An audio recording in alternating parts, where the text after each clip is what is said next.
Warning. The language used on The Real Rush may be offensive to some viewers. Don't say I didn't fucking warn you. Fuck the coronavirus. I want to know who's got the herb. You bet your ass I just asked that question out loud, out front, straight up and down. You know why? Because we over fucking all have much more serious things to be concerned about right now. Bang your head to the opening ref! Shut up and sit down.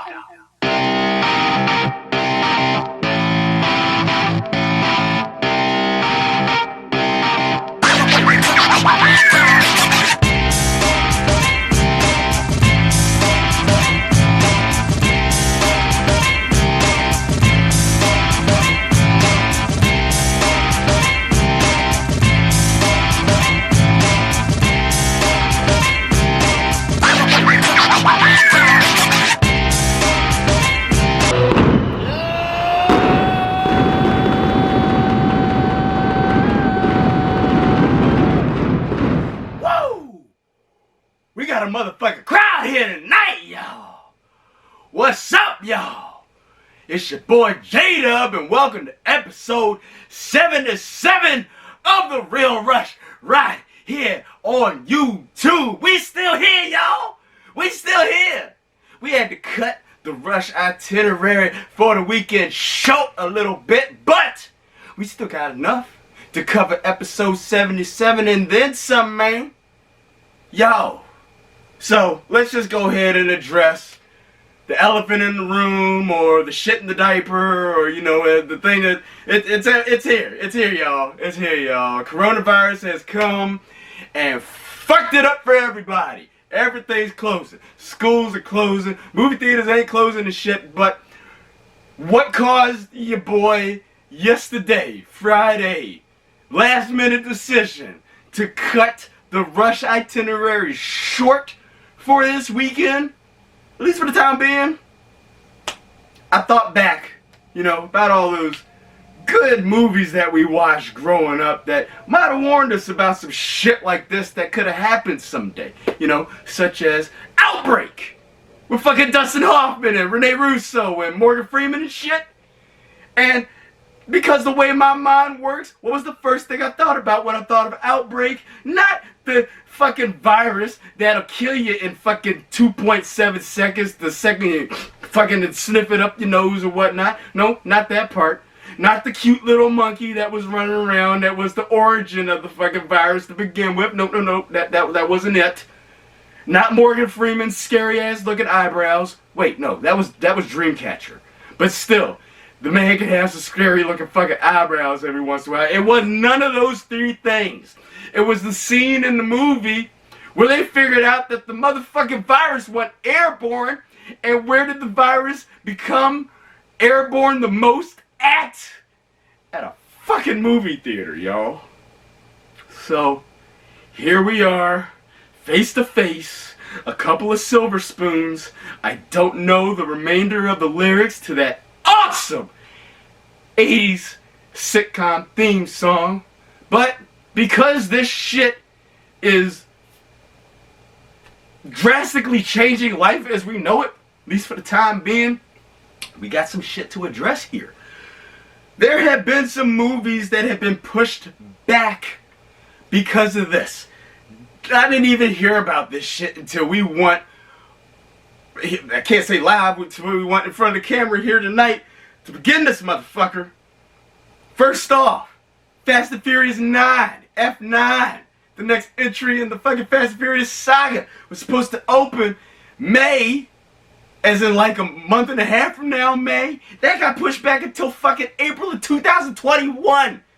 A whole year. It's changed. Oh goody. We also have the next James Bond joint, No Time to Die. That got pushed back from April to November. Yay! What else? Mulan, along with next week's A Quiet Place Part 2, they've both been postponed indefinitely. Good times, y'all. Florida Evans, James Evans, JJ Evans. They had some really good times. They didn't have to worry about no motherfucking pandemic. But that's okay. Because if you know anything about your boy J-Dub and what's going on here on The Rush is that, well, boy J-Dub is also an improv artist. So, we don't just use improv when it comes to the stage. We're going to improvise here as well. So, let's go ahead and get on down to the brass tack. Oh, and the fucking Airbus is closed. It's hurting, y'all. It's hurting. It's hurting. So, let's hope for the best. Everybody, make sure you're taking the measures. Try to, keep the shit to a minimum, whatnot. Same shit that we've been telling you to do forever, but it took the outbreak of a motherfucking life-threatening illness to get y'all to wash your hands properly. You gotta say properly and shit like that. So, let's go ahead and get on down to the brass tacks. The good news here, the silver lining out of all this shit is we at least got the 3 major releases reviewed for y'all for this episode. Now, whether or not you actually be able to go out and fucking see them anytime soon, well, that's neither here nor there. But that also goes to show that The Real Rush doesn't have any fucking expiration date, because if for any reason something happens, you can't make it to the movie theater for the next couple weeks into the next couple months, eventually these 3 movies that I'm about to talk about right here will end up digitally streamed to your own motherfucking Rushtron. So if you don't get to see these today, you get to get the reviews for these movies today so you can watch them later on, or once they do become available digitally streaming, you can always come back to this episode. No expiration dates here on The Real Rush. It's fucking awesome, y'all. So let's go ahead and get on down to the brass tacks of the 3 movies that we do have reviewed and seen for y'all for episode 77. And the first movie that I want to kick things off here with on this very episode is a long-awaited, highly anticipated movie. And it's fucked up too, because this joint was supposed to come out back in September, and the weekend that it happens to finally officially drop here in the U.S. is the weekend that the fucking U.S. officially starts shutting the fuck down. This movie can't catch a break, y'all. And it's a damn shame, because this is a really good fucking movie too. I am talking about The Hunt. And The Hunt is a new satire. Blumhouse, Universal, they come together to bring this to the motherfucking big screen. It's about a group of people wake up in the forest. They're all bound and gagged and shit. And it turns out that they are in fact being hunted by a group of liberal elites.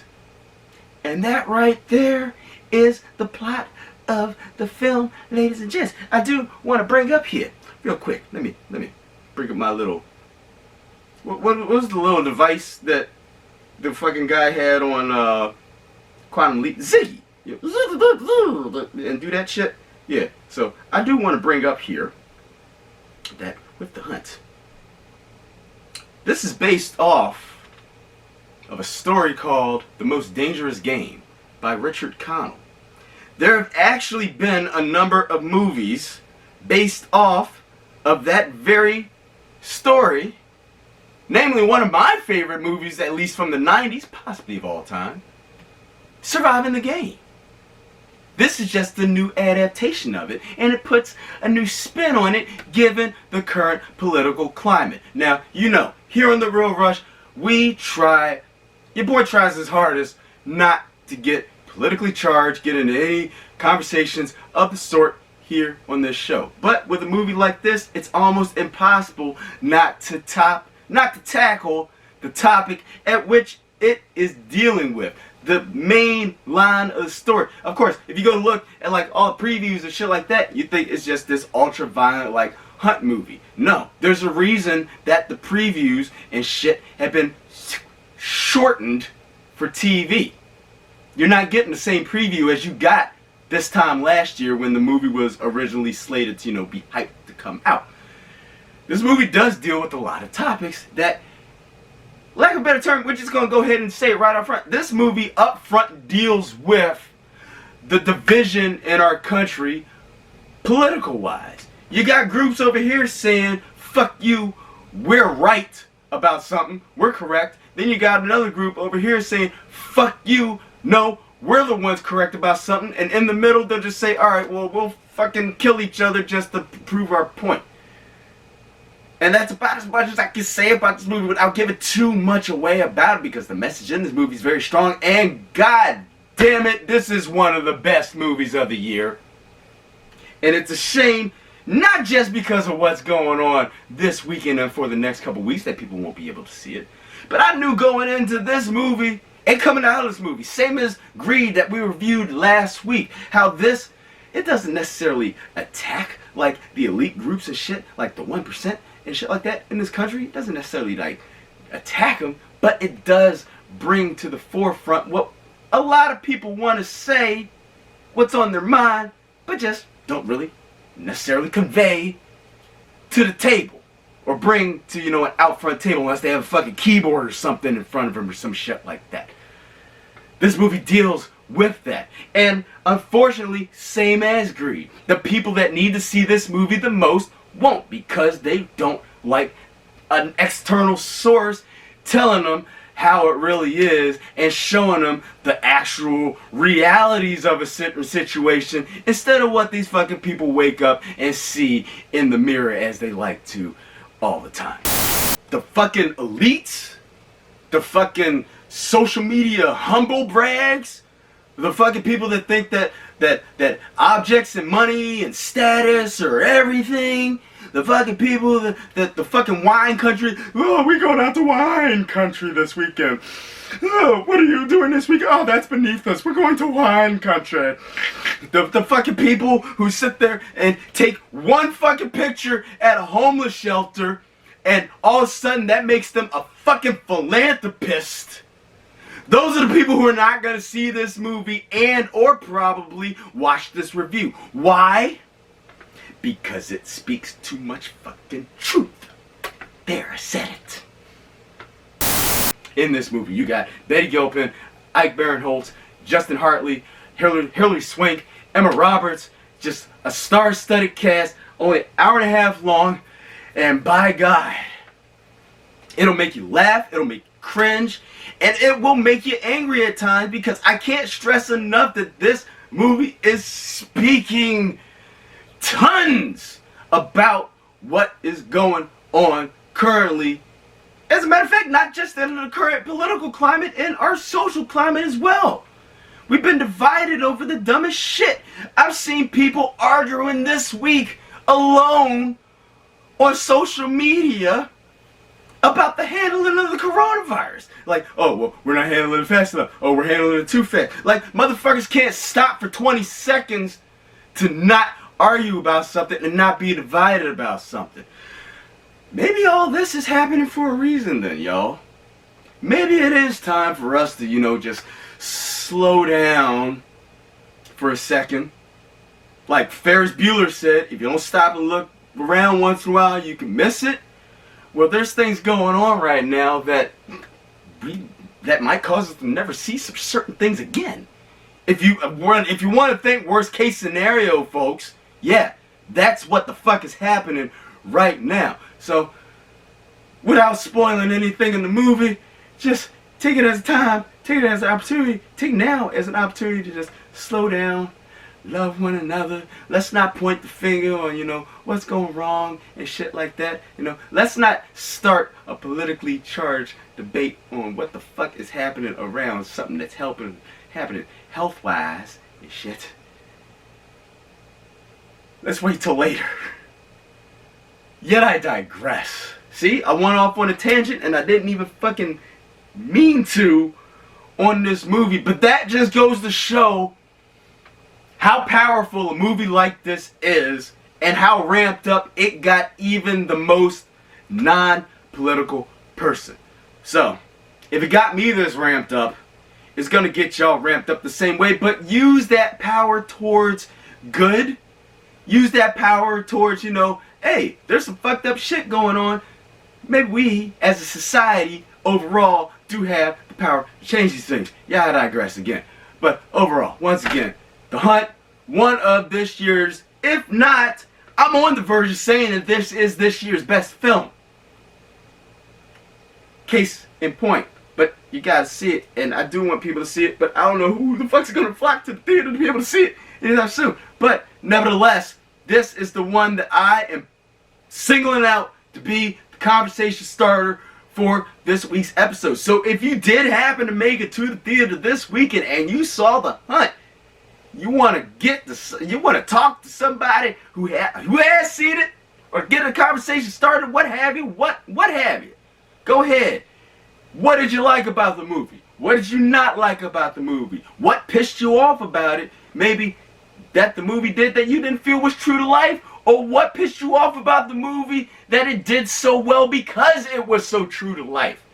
Get a conversation started here, folks. But in the meantime, if you can, The Hunt is the movie to fucking flock out and see because of the message that it does bring to the table. I'm not saying, now notice I said message. I didn't say influence. That doesn't mean that you should run out and reenact any of the things that you see happen in the movie. The moral of the movie is, there's some fucked up shit going on in the movie. What can we do to fix it? And the movie, powerful job of conveying that across to the audience. The Hunt, playing everywhere to y'all. Check it when and where y'all can. Next up on this episode's Real Rush Ticket, let's go to a little bit less violent fare, perhaps a little bit less, politically and socially charged fare. And I want to get down to the brass tacks. The latest comic book adaptation in this movie is called Bloodshot. And this is based off the Valiant Comics character, and Vin Diesel stars as the title character, who is a former U.S. soldier killed in combat, but resurrected to life by this ultra technological company that does nothing. All they do is repair wounded veterans so that way that they can live a 100+% life all over again before they got injured, what have you. But when Vin Diesel's character comes to find out that, man, there's more to the story than that. Sure, he's all well and healed and whatnot. He's a super soldier, but can he control it? Or is he under the control of the company and just doing the companies do dirt shit? Vin Diesel, Guy Pearce, Aiza Gonzalez. And Aiza's running around in fucking yoga pants for like 60% of the movie. Did I digress? Actually, that's not a digression, because I'm still fucking talking about the movie right here. Anybody else that I'm missing? Oh, and Lamorne Morris jumps up in it about halfway through the movie. Overall, I thought it was a decent action flick. I kind of did go into this with a little bit of high expectations because, as I stated during my Instagram check-in on Thursday, that this joint was giving me somewhat, for some reason, it doesn't even look like Demolition Man, but it was giving me like a Demolition Man kind of vibe going into it, and that's not what I got coming out of it. What I actually got coming out of it was, and this works more for the Real Rush, is I got more of a virtuosity feel from this movie walking out of it. And for those who don't know, virtuosity is one of the main influences behind the title of this very fucking show right here. Now, I will admit, same as with Virtuosity. Now, Virtuosity, one of my favorite all-time films. It is my favorite Denzel movie of all time. However, and most people don't know this as well, my first time watching Virtuosity, it didn't hit me quite as hard as it did that second viewing. That second viewing, I don't know what changed in the movie or whatnot, but Virtuosity, ever since that second viewing, been one of my all-time favorite movies.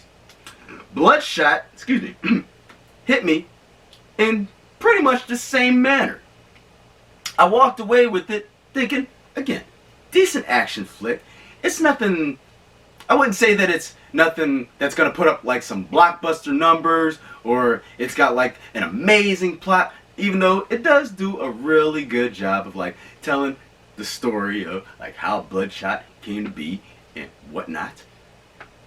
The dialogue and the screenplay in it is to be as expected for a decent action flick.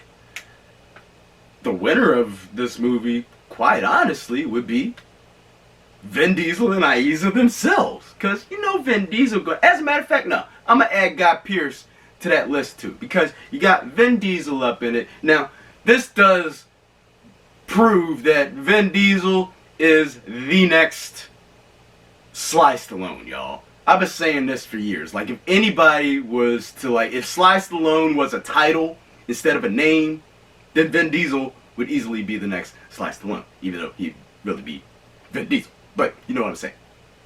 Aiza Gonzalez, making a good turn. She played a little bit of a baddie in previous roles. But she's still looking bad by doing good shit. Still turning heads. And Guy Pearce, the brilliant but devious mind behind the company that has brought Vin Diesel to life, or back to life I should say, and you could not have found a better person for this role. Now overall, and this is where I say that it's only a decent action flick, it did get a little choppy editing wise at points, but for the average moviegoer, you're gonna overlook these. And Lamorne Morris, we gotta point out our boy Lamorne, because he coming up in the movie, speaking different accents and shit, true improv, all the way. Well, I don't know if he was improvising his lines or whatnot, but you could definitely see where he was getting his influences from. And Lamorne's holding it down as well, y'all. Bloodshot. Would I flock to see this as an average moviegoer? I wouldn't necessarily say that people are going to be flooding the theaters necessarily anytime soon, but not like they were going to anyway. But I would at least price this as, I'd say you'd still get your full ticket price worth out of this movie. It's more than a matinee. You should still see Bloodshot and still walk away entertained with and fulfilled with whatever it is that an action junkie looks for. It's in this movie. Bloodshot. Playing everywhere. Check it out when and where you can, y'all. Excuse me. Those are allergies, by the way, okay? I'm good. So last but not least, on this episode's Real Rush Ticket, let's get down to a little bit of spiritual fare here. And we gonna talk about a movie that is based on a true life story. And this joint is called I Still Believe. And I Still Believe tells the tale of Jeremy Camp, multi-platinum, I think, Christian music recording artist. And this tells his tale about the inspiration behind his hit song, I Still Believe. And the inspiration behind that being how he fell in love as he went off to college some 20 odd years ago. And not too shortly after falling in love with his first wife, that she becomes diagnosed with cancer. And this movie deals with the unconditional love and keeping the faith through rough times, such as, you know, going through something like this with a loved one, and how that might inspire one, how one can take a negative situation such as that and be able to spiritually turn it into a positive. But of course it does not come without its pitfalls and whatnot, as they are played out in the movie, without giving anything away here. This movie definitely picks up the most, and this is just in my honest opinion, at the third act. I personally just didn't feel that it escalated a lot until then. Not to say that it started off slow or that it's not a good movie. It is a really good movie. It is an inspirational movie. It is heartbreaking at times. Definitely make sure that you do have the tissues with you. I just felt that it just took it a while to actually get to something. But I totally see it did basically what I'm trying to say here is that it does do a good job of laying out the story for you. And quite honestly, with the story that it's trying to tell, I can see the reasons why there was nothing really popping off until the third act, because it's laid out for you right there, right on the screen, everything that's happening, like health-wise, what they're dealing with and whatnot. It doesn't necessarily need a bunch of attention holders going on right there. It's doing a really good job of playing it out on screen so you're already engrossed into the lives of the people whose tale is trying to be told here. That being said, I think that fans of Jeremy Camp and his music, and who actually know like the story behind why I Still Believe was written and how it got made and the inspiration behind it, they're gonna get the most impact out of this movie. I Still Believe, if you are looking for something inspirational, and I think we're definitely looking for something inspirational, not just this day and age, but with what's going on like right now, you'll get this kind of movie. And I know what you're thinking as well. It's one of those Christian films. That means it's only for people who go to church, those who are only of the faith, those who only believe in some type of higher entity. And that is not necessarily true, y'all. I had to get over that hump myself a couple years ago when I started seeing these films. And these movies are not just for those of the Christian faith. These movies are made for everybody. Do they speak a lot on religion topics and stuff? Sure. But the underlying message in all these movies, and with I Still Believe, is something that's universal, something that everybody can gain something from. I Still Believe, playing everywhere, and definitely check it out when and where you can see it, y'all.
And that, my friends, is a wrap for episode 77 of The Real Rush right here on YouTube. Now, it is at this time that I like to remind y'all of some forthcoming events, as I usually do.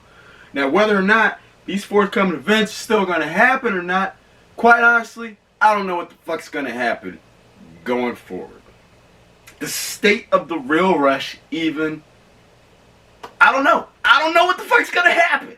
But your boy being an improv artist, we gonna try to make the best. We gonna try to make best do as possible. As you could probably tell throughout my reviews here on this episode right here has been like none other, y'all. It's been a little bit more unscripted, even though all my episodes are unscripted, but a little bit less story or a little less.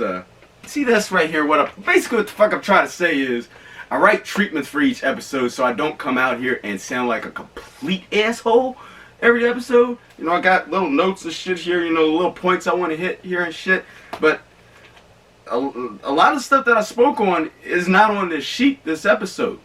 It's up in the air. Thank God, unlike the goddamn coronavirus. So, yeah, I don't know what the fuck's gonna happen going forward, but that's the life of an improv artist. We're gonna improvise. We're gonna make the best do with what we have going forward. But let's say, best case scenario, fucking, we wake up tomorrow and everything has been inoculated. and weed has been legalized. That would be great, but let's not ask for too much. Let's just say we wake up, best case scenario, and everything's been inoculated, everybody's been cured and everything. If that were the case, and we were moving forward, as a matter of fact, fuck that. Let's move forward as you normally would. It is at this time, I would like to remind y'all that the next third Friday of the month, Bandit Show is coming up next week, Friday, March 20th at 7:30 p.m. up at the Stagecoach Theater Company in Ashburn, Virginia. Tickets are still available, and as of right now, last I checked, this shit is still going down. So if you still want to come out and get your laugh on, because you know that after being in the house for a week, shit can drive you a little. Yeah, so come out, get your laugh on. Tickets are available online. They'll be available at the door as well. $12 online, $15 at the door. But if you go online to get your tickets, use the promo code John, my name, all caps, JOHN, wear that shit the fuck out. You get yourself a discount. Where can you go online to get your tickets? You can find your tickets online at stagecoachtc.com/stagecoach-bandits. Once again, that is stagecoach, T as in Tom, C as in coach.com/stagecoach-bandits. Promo code John, JOHN, my fucking name, all caps. Wear that shit the fuck out. Hopefully everything will happen to where we'll still be able to see y'all come out, have a good time next week. Okay? Okay. What I was trying to get at with my ramblings a couple moments ago here is that, sorry if I seemed like I was rambling a little bit, but we were just going off the cuff here with our movie reviews. And that's all I want to say about that. So, what does this mean for episode 78 of The Real Rush? Right here on YouTube. Again, I don't fucking know yet. I do know this.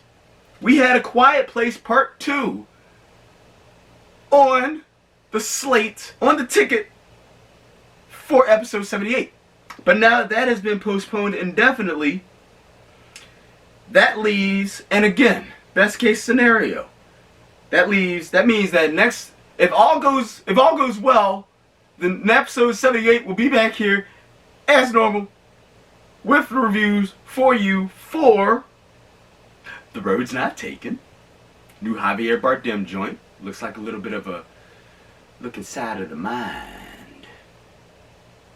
And that's all I'm going to say about that movie. But we'll also have reviewed for you the shit that we missed from this weekend. We were supposed to have an 8-movie weekend this weekend.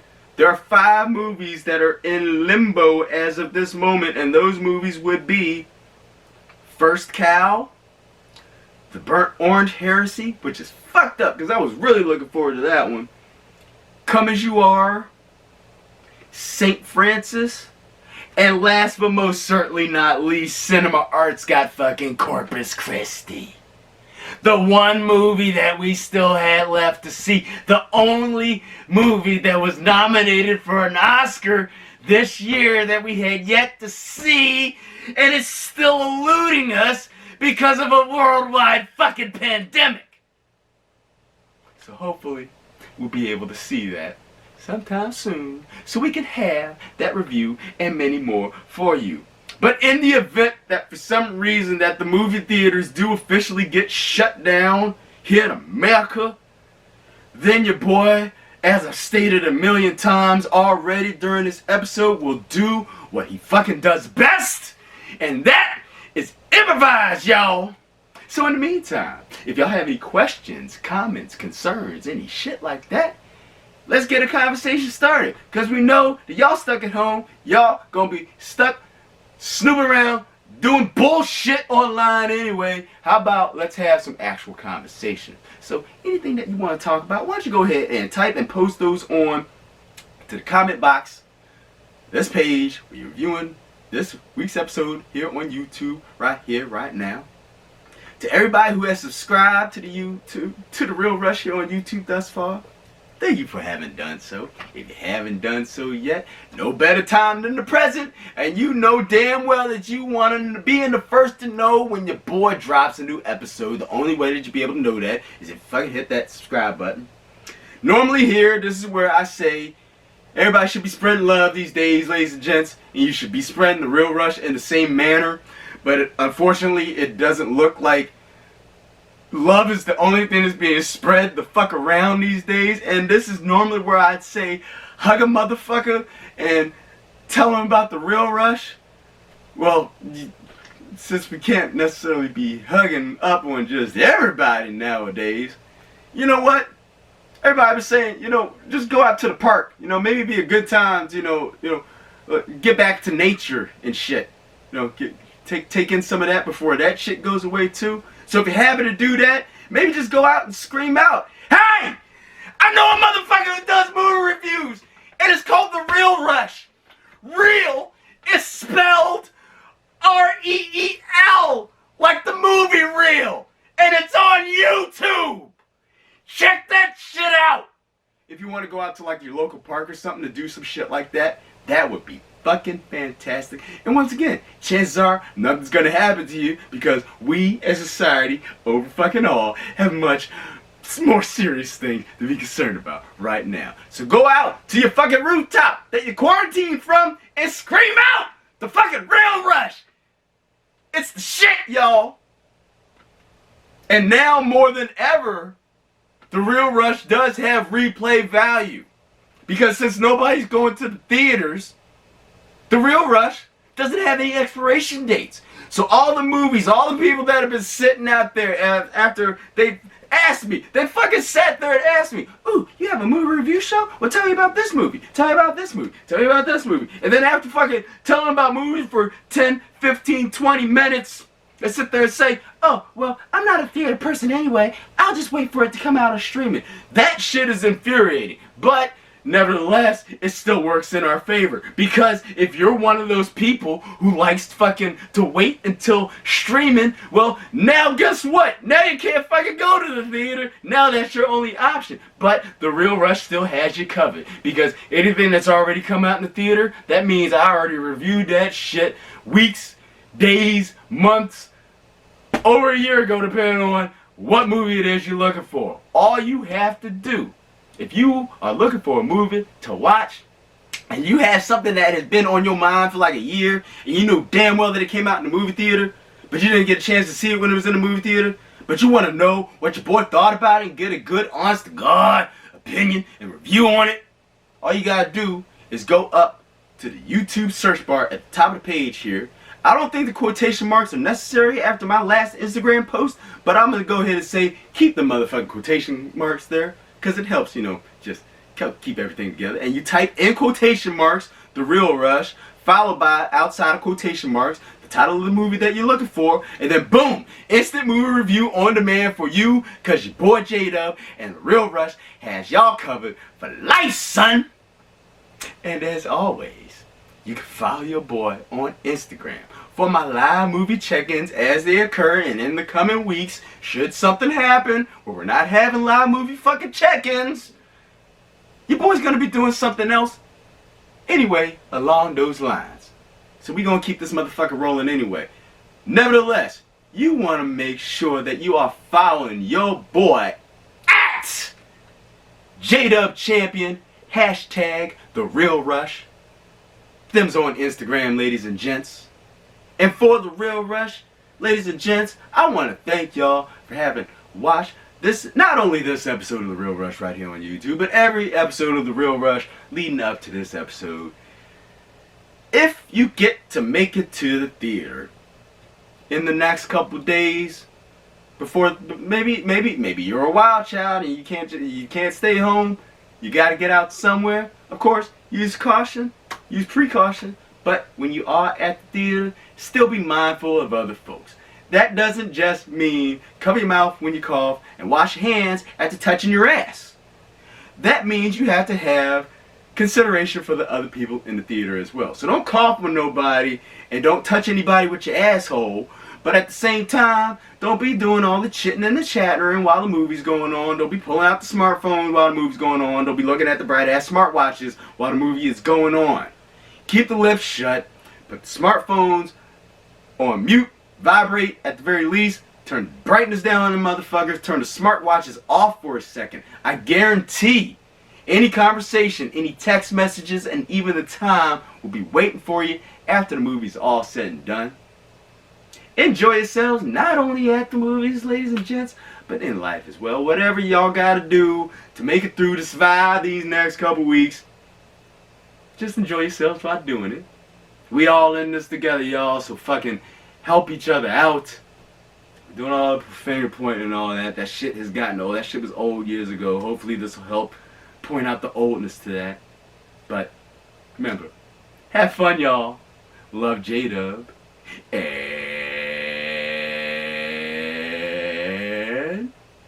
we'll see you next weekend. Peace.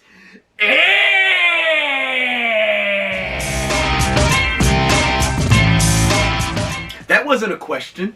Nobody stuck a question mark on my fucking teleprompter. We will see you next weekend.